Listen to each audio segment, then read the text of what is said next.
Alors, un grand plaisir de t'avoir sur ce live. Bah, carrément, Euh, grave, merci pour l'invite. en prie, donc toi, tu es historienne, docteur en histoire contemporaine. On te connaît surtout pour ta chaîne YouTube, C'est une autre histoire, où tu fais Ouais. depuis des années déjà de la vulgarisation historique. Et puis, on te connaît un peu, enfin un peu moins, mais j'espère qu'on va commencer à te connaître aussi pour avoir rejoint Click juste avant le confinement. On Oui, a le droit. j'ai porté malchance apparemment, mais bon. Ben oui, c'est ça, on a le droit de dire que tu as enregistré quasiment la dernière chronique, non pas avant la fin du monde, mais avant la fin du monde libre. Ah oui, voilà, c'est clair. Enfin bon, ça reviendra. Oui, bah oui, exactement, exactement. On y viendra. Et ben écoute, en attendant d'y venir, moi je suis très content que tu sois de passage sur ce live parce que on a un tout petit peu papoté par message. Et toi, tu me Mhm. disais que tu as écouté le président de la République, tu as écouté sa rhétorique guerrière. Et alors ça pose évidemment deux questions qui sont deux questions différentes. La première question, c'est sommes-nous en guerre? Et Mhm. la deuxième question, c'est qu'est-ce que ça dit un président de la République qui parle comme ça avec un vocabulaire guerrier et militariste? Oui. euh, c'est quelle question tu veux qu'on prenne en premier? Écoute, je me suis fait j'ai fait des petites lectures, des petites écoutes et tout. Donc, si je regarde Ouais. en face de moi, c'est parce que je check mes notes pour pas dire trop de bêtises, parce que c'est pas mon domaine premier en histoire. Mais bon, bref, j'essaie de bien faire le taf. Et je me suis préparé d'abord une petite explication de est-ce qu'on est en guerre ou non, et ensuite de, en effet, qu'est-ce que ça pose, pourquoi le président il utilise ce langage-là. En effet. Hmm. Alors, est-ce qu'on est Euh, en guerre? Bon, alors, évidemment, pas littéralement, ça, bon, c'est une surprise pour personne. On sait bien que c'est une métaphore qui est utilisée là. D'ailleurs, tu l'avais dit en décryptant ces discours.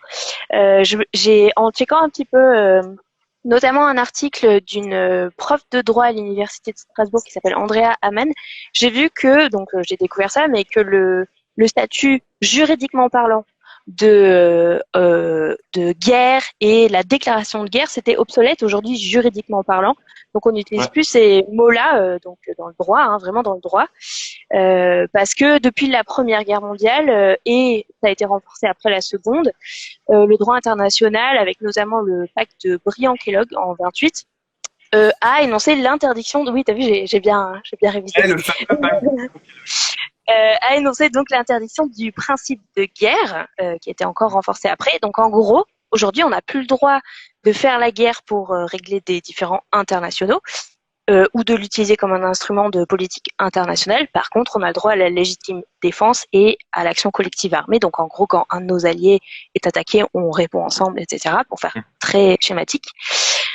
Donc le vocabulaire juridique, il a changé de mot, l'expression s'est déplacée. Maintenant, on utilise pour correspond plus ou moins à avant la guerre traditionnelle. Maintenant, on utilise l'expression de conflit armé.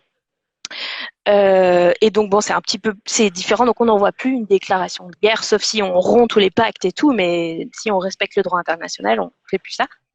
Et donc dans conflit armé, bon bah il y a armée évidemment, et donc là, bah, on n'utilise pas l'armée, enfin à part pour transporter les malades, mais on n'est pas en train de se tirer dessus. Donc évidemment, littéralement parlant, on n'est pas dans un conflit armé.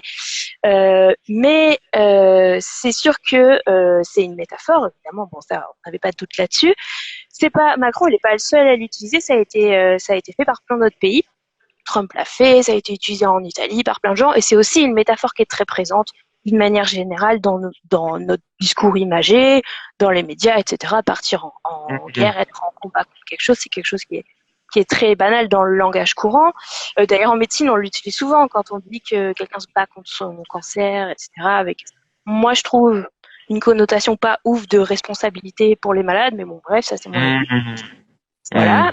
Donc il y a une espèce de banalisation du concept de guerre en même temps qu'une définition floue. Donc dans le En langage fait, imagé, oui. ça, c'est intéressant parce que je te rejoins là-dessus, c'est-à-dire qu'effectivement, le vocabulaire guerrier, en fait, il nous environne. Et Mhm. en même temps, à la fois subjectivement, c'est-à-dire quand je vois comment moi j'ai réagi et puis comment les gens réagissaient, je le voyais sur Twitter aussi, dans les déclarations d'Emmanuel Macron, quand il a asséné «Nous sommes en guerre» à 6 reprises, ça a quand même marqué les C'est ça. esprits. Alors, comment on Mais oui. explique ce décalage-là? Comment on explique le fait que là, pour le coup, le mot de guerre, on l'a tous quand même bien pris au creux du ventre? Ouais, bien sûr. En fait, c'est ce que j'allais dire, c'est que banaliser ce vocabulaire-là le langage imagé du quotidien, c'est une chose, mais dans la bouche d'un dirigeant politique, moi je trouve, ça a quand même une autre dimension. Bon, c'est mon avis, mais tu vois, évidemment, c'est un peu plus lourd, c'est un peu plus lourd de sens, etc. Même s'il l'utilise comme une métaphore. Et d'ailleurs, il a dit, c'est une guerre sanitaire. Bon, voilà, il l'a précisé, d'accord. Mais ça a un autre impact, à mon sens. Donc son idée, un peu comme tu l'as déjà dit d'ailleurs, c'est de mobiliser, c'est aussi de plaquer des images sur le fonctionnement de notre société en ce moment, qui n'est pas un fonctionnement habituel en temps normal. Alors du coup, si on n'est pas en guerre juridiquement, qu'on n'est pas en conflit armé, etc., mais dans le concret, dans le social, dans notre fonctionnement, est-ce qu'effectivement ça s'apparente, c'est justifié comme métaphore? C'est ça la question qui est intéressante, et c'est là où c'est sympa d'entendre ce que les historiens de la guerre disent là-dessus, puisque il y a vraiment une référence historique là-dedans, puisque la dernière fois qu'on a été en guerre sur le territoire, en tout cas, c'était les guerres mondiales, et aussi parce que Macron, il a truffé ses discours de référence historiques, justement sans doute pour mobiliser notre imaginaire guerrier français et éveiller notre patriotisme, j'imagine. Donc il y a eu une interview très intéressante de l'historien Stéphane Audouin-Rousseau sur France Culture, que je vous conseille d'écouter, qui est vraiment super. Lui, c'est un historien, donc Audouin-Rousseau, qui est spécialiste de la Première Guerre mondiale. Et déjà, il commence par dire que pour lui, à ses yeux, la référence à la guerre, elle n'est pas justifiée d'un point de vue historique. Donc, encore une fois, pareil, si on prend les choses un petit peu littéralement, on n'a pas d'ennemi identifiable, on n'est pas en guerre contre une nation ou un groupe de nations, il n'y a pas de géopolitique, il n'y a pas de mort brutale et soudaine, il y a des morts malheureusement évidemment, mais par maladie, pas sous les balles, il n'y a pas de conflit armé, comme je disais, pas non plus de combat au sens littéral, mais au sens métaphorique, ok. Donc, il dit que voilà, c'est un petit peu, c'est une métaphore très poussée, en effet, encore une fois, c'est en fonction de qui prononce cette métaphore. Et il dit que par contre, on peut quand même un petit peu, sur un certain plan, apparenter notre vécu du temps qui passe à celui du temps de guerre. Donc il dit il n'y a pas guerre, mais il y a temps de guerre. Donc il y a ce truc dans notre appréhension du temps en ce moment, où comme dans un début d'une guerre, comme au début du confinement, il y a tout qui s'accélère. D'un coup, il faut prendre plein de mesures, plein de décisions. Nous, ça tombe soudain, là. C'est une rupture assez brutale. Et d'un coup, toutes nos préoccupations, elles sont centrées plus que sur ça. Très vite, voilà, il faut aller se confiner quelque part, etc. Prendre une décision, partir, peut partir, etc. en fonction de chacun. Et ensuite, donc il y a cette accélération du début. Et ensuite, il y a le temps qui s'épaissit et qui est comme figé parce qu'on voit pas l'horizon. On sait pas quand ça se termine. En temps de guerre comme là, dans le confinement, on sait pas exactement. On a éventuellement des pronostics, mais ils sont tous hyper variés. Donc on sait pas quand ça va s'arrêter. Donc comme il y a plus de futur, il y a pas vraiment de présent non plus. Tous les jours se ressemblent. On sait plus quel jour on est, quelle heure il est, quelle est la date, voilà, quel jour de la semaine. Je pense qu'on vit un peu tous ça, à part peut-être les gens qui travaillent, tu vois. Mais le temps est du coup est un peu infini. Et donc lui, il dit, Stéphane Audouin-Rousseau, il dit que ça, c'est typique des temporalités de guerre et du ressenti qu'on peut en avoir pour ce qui peut s'apparenter. Ensuite, pour revenir donc aux références historiques que Macron il a utilisées dans ses discours, notre historien, il explique que oui. Je te coupe juste une seconde. Ouais, bien sûr, pardon. Non, mais ce que tu viens de dire, je trouve que c'est hyper intéressant alors là j'en parle avec ma subjectivité, j'en parle vraiment de mon point de vue à moi, mais je pense que d'après ce que j'entends, j'ai l'impression que je suis pas le seul à ressentir ça. C'est-à-dire que on ressent tous, je pense, une espèce de tension paradoxale en ce moment entre d'un côté un quotidien qui est quand même, quand on a la chance de pouvoir rester chez soi, parce que tu le disais justement, c'est pas le cas de tout le monde, mais quand on a la chance de pouvoir rester chez soi et d'avoir un chez-soi vivable, c'est-à-dire de pas vivre à 12 dans un 30 mètres carrés, quoi. On ressent tous cette tension entre d'une part un quotidien qui est un quotidien pas désagréable. Les jours se passent, bon, on s'ennuie un peu. Oui, pour ceux qui sont confinés dans des bonnes conditions, mais oui, tout à fait. C'est ça, exactement. C'est pas le cas, c'est vraiment pas le cas de tout le monde, mais on voit quand même des gens comme ça qui, je veux dire, objectivement tout va bien. Et en même temps, tout va pas si bien que ça, et on voit bien que psychologiquement, il y a une espèce de chape de plomb pesante. Moi, je fais partie des gens qui avaient plein de projets, plein de grands projets professionnels pendant ce confinement, et ils ont avancé à 2%. Oui. Faire. Oui, tu voulais apprendre le latin et une nouvelle langue et tu n'as rien fait, comme plein de gens. Mais comme tout le monde, voilà, tu vois. Et alors moi, le latin, je trouve que je l'ai appris il y a quelques années. Je l'ai tout oublié, Pardon. mais j'aurais pu le réapprendre. Hein.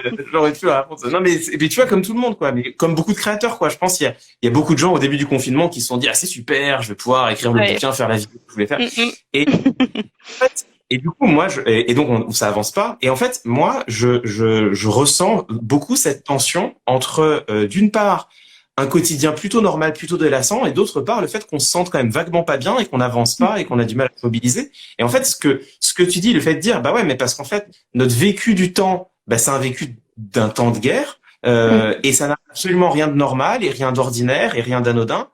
Je trouve que c'est important en fait. Enfin, je trouve que ça met des mots et des concepts et des explications sur un vécu. En tout cas, je parle pour moi, qui était pas clair, quoi. Mm. Ouais, c'est ça. Forcément, ton appréhension du temps, elle est super différente, notamment à cause de ce truc de on sait pas quand, pour combien de temps on est là, et aussi évidemment le fait que les activités sont toutes extrêmement limitées, confinées à un certain type d'activité, etc. Euh, et donc, alors ça c'est pour faire certains Mm. parallèles, mais il y a aussi beaucoup de différences. Je vais y revenir évidemment, même Ouais. dans ton quotidien chez toi par rapport à un temps de guerre classique. Euh, et donc, par rapport aux références historiques qu'il y a dans les discours, Mm. euh, Stéphane Audouin-Rousseau, il explique que c'est principalement des références à la Première Guerre mondiale, plutôt. Bon, je peux vous en citer quelques-unes, mais il y a notamment, alors, il y a Les carrément, tranchées. alors déjà les tranchées, évidemment les tranchées, les différents niveaux de front, le premier front des Oui. soignants, deuxième front des gens qui travaillent pour faire tourner la société et le troisième front de ceux qui sont chez eux. Ça c'est vraiment les tranchées. Il y a carrément un plagiat de Clémenceau avec ils ont des droits sur nous. Quand Macron a parlé du corps médical qui est encore une fois au front pour nous. Et c'était repris des mots de Clémenceau qui parlaient à la sortie de guerre des soldats qui avaient des droits sur nous parce que ils étaient allés se battre et tout. Il y a aussi la fameuse expression de l'Union sacrée française. Ça, c'est aussi un truc de la Première Guerre mondiale qui est emprunté à Raymond Poincaré, qui l'a utilisé pour la première fois en premier en 14.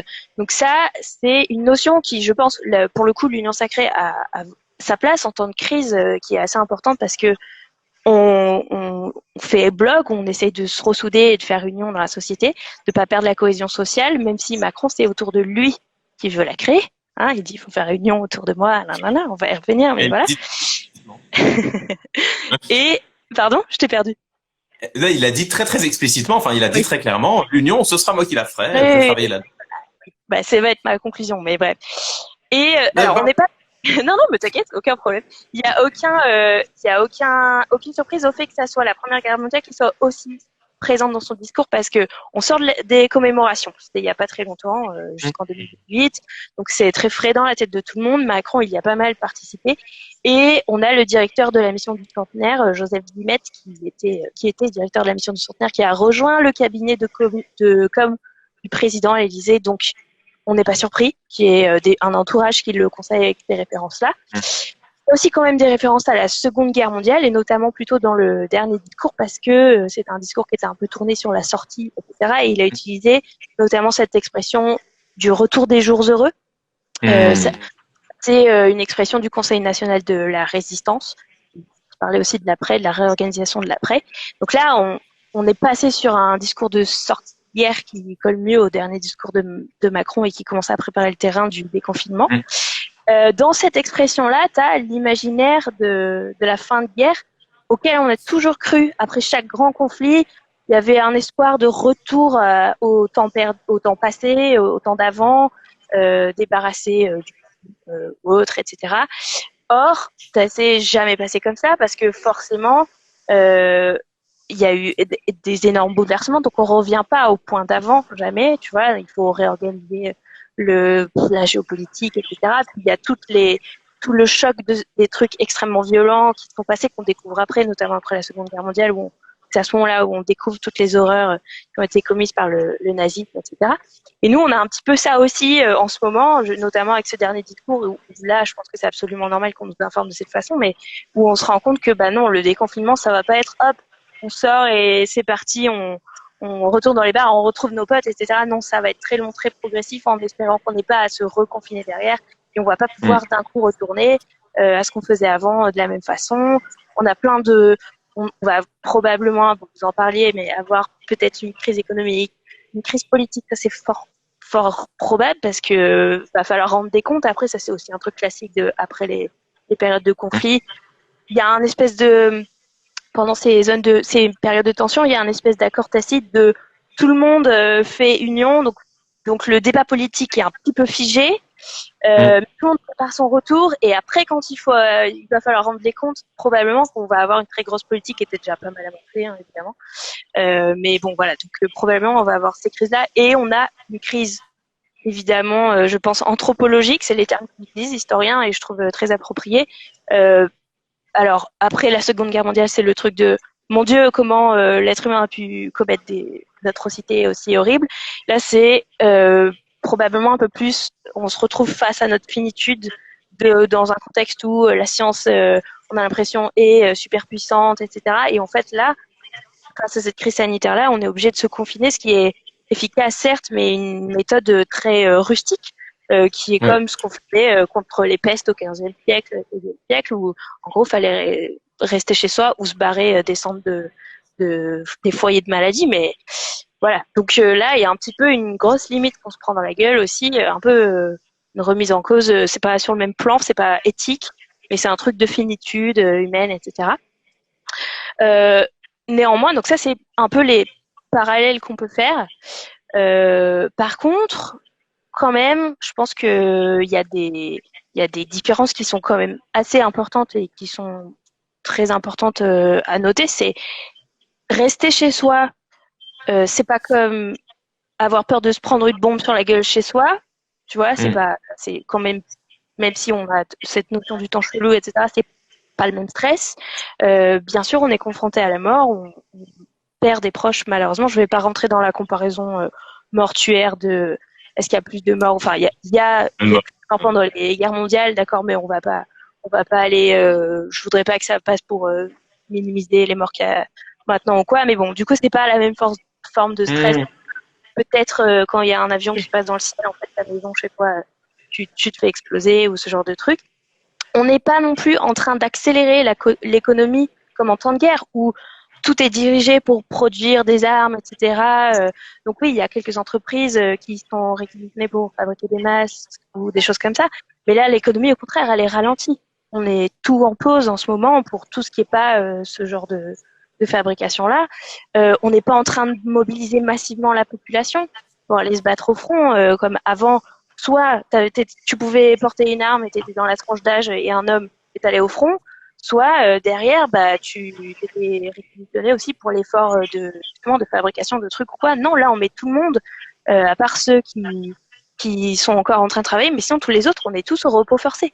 Tu vois, donc, c'est pas le même vécu, vraiment. Mm. Et bon, encore une fois, bah, on n'est pas du tout dans un conflit armé. Donc, on a on a des peut-être on peut faire des parallèles dans la métaphore qui, pour certains points, peut-être peut s'y apparenter un peu. Et il y en a d'autres qui sont totalement différents. Donc tout ça, en fait, c'est vraiment une rhétorique choisie par Macron. Pas le seul dans le monde à l'avoir fait, encore une fois, mais voilà, c'est une rhétorique choisie par Macron. Et moi, mon point perso, ça n'engage que moi, mais c'est que cette rhétorique et cette image, peut-être qu'il aurait pu nous servir autre chose ou appuyer plus sur la solidarité ou s'il veut jouer la carte française, bah, la fraternité, voilà, c'est dans la devise et tout, tu vois, ce genre de choses. Bon, il l'avait quand même utilisé, il a quand même appelé à la solidarité, etc., heureusement. Mais bon, voilà, moi, les métaphores viriles qui font, en plus, je trouve, c'est pareil, c'est pas mon vécu, donc j'ai l'impression mais que ça peut poser une pression énorme sur les gens qui sont sur ce fameux front parce qu'ils doivent être des héros et se battre inconditionnellement pour la patrie.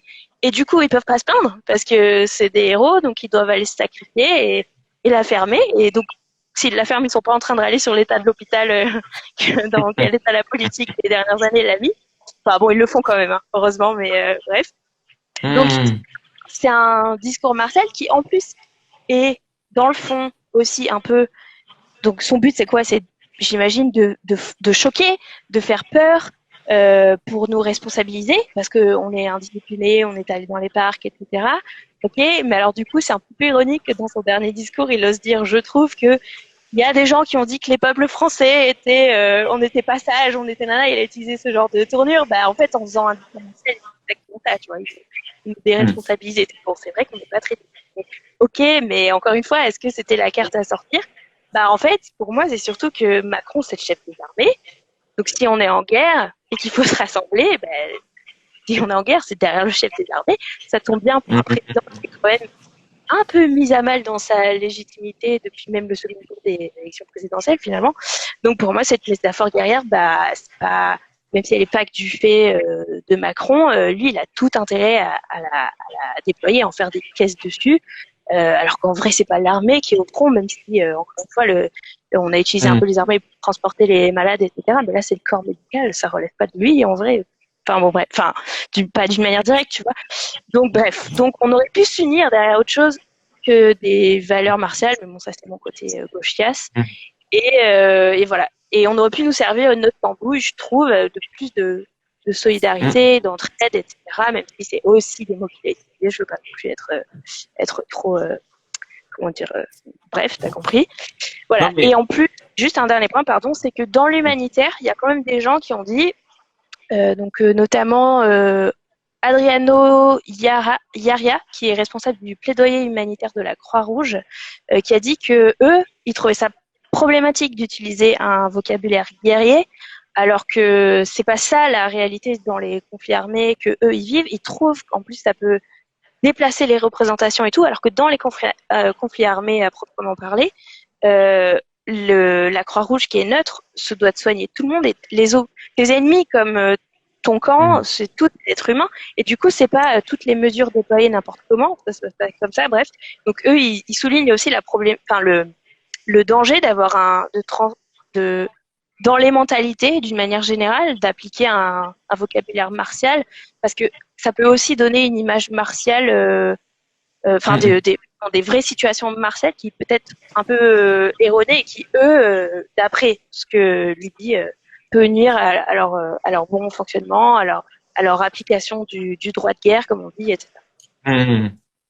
Et c'est hyper intéressant et le parallèle que tu fais à la fin, il est en rappelant qu'en fait Emmanuel Macron, bah, c'est le chef des armées et que en temps de guerre, c'est le chef des armées qui prend la décision. En fait, là où ça me semble archi pertinent, c'est que en France, alors quand on garde le regard tourné chez nous, on s'en rend pas forcément compte, mais en fait, quand on regarde ce qui s'est passé en Allemagne, par exemple, en France, on a eu une gestion hyper centralisée de la crise. Et encore aujourd'hui, en fait, le gouvernement, il rend quasiment aucun compte. L'Assemblée nationale, elle est littéralement vide. Il y a 2 députés qui se battent en duel et bon, le débat public a été complètement mis entre parenthèses. Et le gouvernement a vraiment pris des décisions qui sont archi lourdes, type le confinement. Elles sont pas forcément mauvaises, mais en tout cas, elles sont lourdes. Et il a pris ces décisions tout seul sans rendre des comptes. Et effectivement, quand t'enrobes ça de rhétorique guerrière, bah c'est compliqué d'être en désaccord. Je parle même pas d'être en désaccord avec les décisions elles-mêmes, mais avec au moins la manière dont elles ont été prises. Et c'est vrai qu'en Allemagne, où je crois que la rhétorique guerrière a été beaucoup moins présente, il y a eu aussi beaucoup plus de débats publics, beaucoup plus de discussions. La question de est-ce qu'on confine tout le monde, est-ce qu'on confine une partie. En tout cas, ils ont au moins pu avoir ce débat-là, quoi. Et c'est vrai que c'est intéressant de se dire que bah là, on voit peut-être un prolongement de la rhétorique qui est que, alors c'est pas la seule raison en fait, c'est aussi qu'en France, on est un pays qui est de toute façon archi centralisé avec un pouvoir exécutif hyper fort, très fort, de toute manière. Mais c'est vrai que c'est sans doute pas un hasard si on a d'un côté une rhétorique guerrière, de l'autre des décisions qui sont prises sans débat. Et bah oui, effectivement, quand c'est la guerre, c'est plus le temps de discuter, quoi. C'est le temps d'agir. C'est plus le temps de discuter. Et si c'est la guerre, c'est derrière le chef de l'armée qu'il faut se rassembler. C'est ça la revient, le chef de l'armée en l'occurrence, qui est donc le président de la République. Tu vois.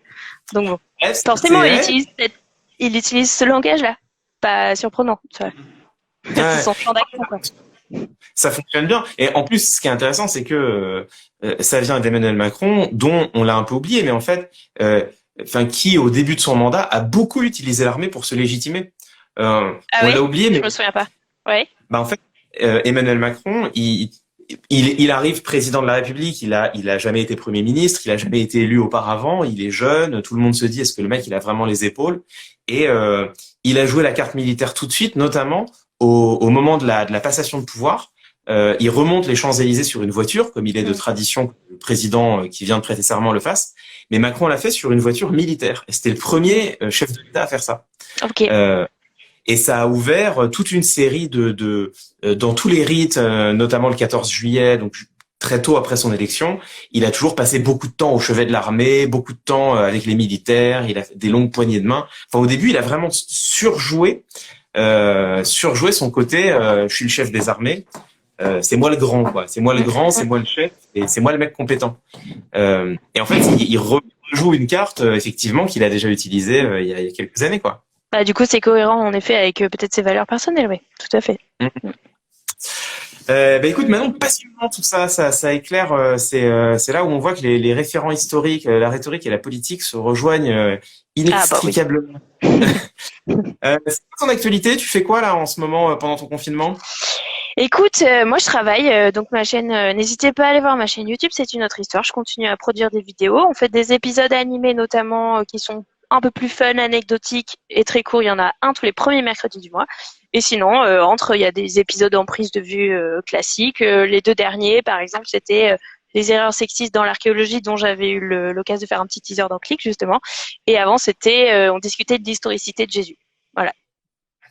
Incroyable, passionnant. Bah écoute, j'espère que les gens vont aller voir ça très fort. Avec plaisir. Et puis, eh ben écoute, on se retrouvera, j'imagine, dans les locaux de la rédaction après le Je confinement. croise les doigts. Le Je sais retour à pas la quand, normale. du coup, mais Voilà, quand on aura repris la notion du temps. exactement.